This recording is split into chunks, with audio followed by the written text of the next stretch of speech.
Hello, ഇന്ന് നമുക്ക് സെലോഫാൻ sheet ഹെന്നാക്കോണിന് വേണ്ടിയിട്ട് മെഷർമെൻ്റ് ഇല്ലാണ്ട് എങ്ങനെ ഈക്വലായിട്ട് കട്ട് ചെയ്തെടുക്കാൻ നോക്കാം. അതിന് വേണ്ടിയിട്ട് ഫസ്റ്റ് തന്നെ നമ്മൾ സെലോഫാൻ ഷീറ്റ് ഹാഫാക്കി മടക്കിയിട്ട് ആ ഭാഗത്തുനിന്ന് പ്രസ് ചെയ്ത് കൊടുക്കാം. അതാകുമ്പോൾ നമുക്ക് കട്ട് ചെയ്തെടുക്കുമ്പോൾ സിമ്പിളായിട്ട് കട്ട് ചെയ്തെടുക്കാൻ പറ്റും.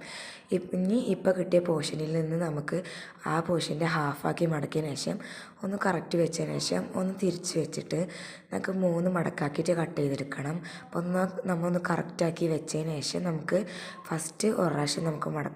ഇത് സിമ്പിളാണ്, ഒന്ന് ശ്രദ്ധിച്ചാൽ നമുക്ക് സിമ്പിളായിട്ട് ചെയ്യാൻ പറ്റും.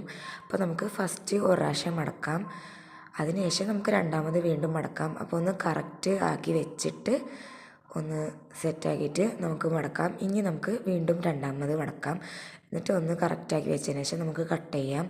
ഒരു കത്രികയോ പേപ്പർ കട്ടറോ എന്തെങ്കിലും വെച്ചിട്ട് നമുക്ക് കട്ട് ചെയ്യാം. എല്ലാ പോർഷൻസും നമുക്ക് കട്ട് ചെയ്ത് കൊടുക്കാം. എല്ലാ പോർഷൻസും നമുക്ക് കട്ട് ചെയ്തിട്ട് ഓപ്പൺ ആക്കി എടുക്കണം. അത്ര അതിനുള്ള സിമ്പിളാണ്. അപ്പോൾ നമ്മൾ കട്ട് ചെയ്തെടുക്കുമ്പോൾ എല്ലാ ലെയറുകളും കട്ടായോന്ന് നമുക്ക് ശ്രദ്ധിക്കണം.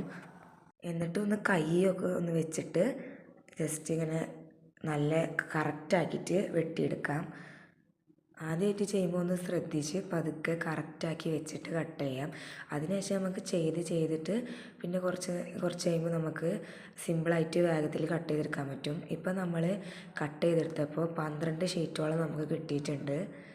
ഇപ്പോൾ നമുക്ക് അത്യാവശ്യം വലുപ്പത്തിലുള്ള സ്ക്വയർ ഷേപ്പ് കോൺ സൈസ് ഷീറ്റ്സ് 12 എണ്ണം നമുക്ക് കിട്ടിയിട്ടുണ്ട്.